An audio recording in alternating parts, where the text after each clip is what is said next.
Құрметті ұстаздар, бүгін сіздермен Шағай платформасындағы көрнекіліктермен танысатын боламыз. Ең алдымен Шағай платформасына кіреміз. Міне Шағай платформасы біздерде ашылып тұр.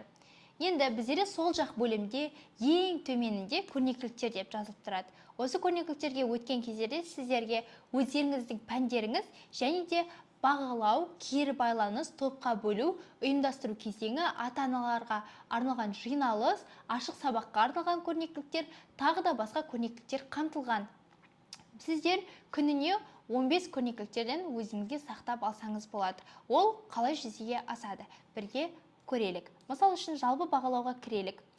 Осы жалпы бағалауға кіргеннен кейін өзіміз логин паролімізді растаймыз. Міне, жалпы бағалау.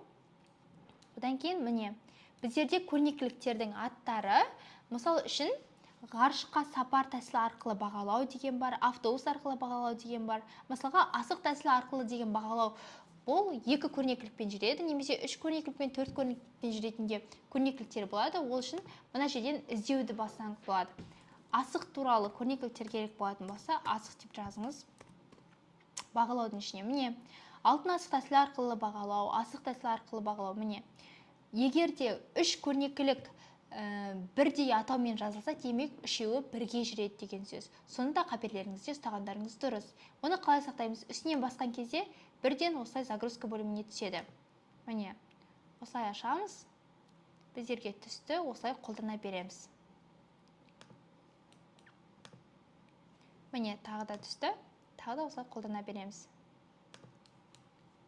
Бұл көрнекіліктерді қолданған кезде қағаздан шығарып алып, сосын оны сабақтың барысында қолдансаңыздар болады, немесе авторлық бағдарламаға, қымызға, тағы да басқа дүниелерге таптырмайтын құрал. Одан кейін кез келген бір пән болсын. Мысал ретінде мен Қазақстан тарихы пәнінің оқытушысы болсам, Қазақстан тарихы пәніне кіремін, Қазақстан тарихы пәніне өтемін.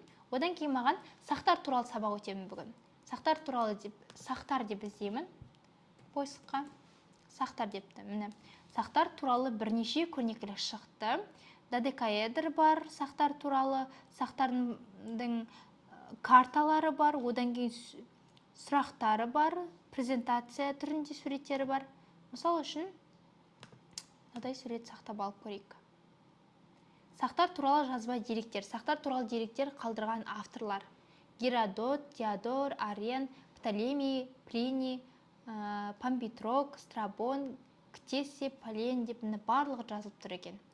Бұл көрнекіліктер сіздің сабағыңызды оңай өтуге, қызықты өтуге, сабақ барысында оқушыларға қосымша тапсырма беруге таптырмайтын құрал.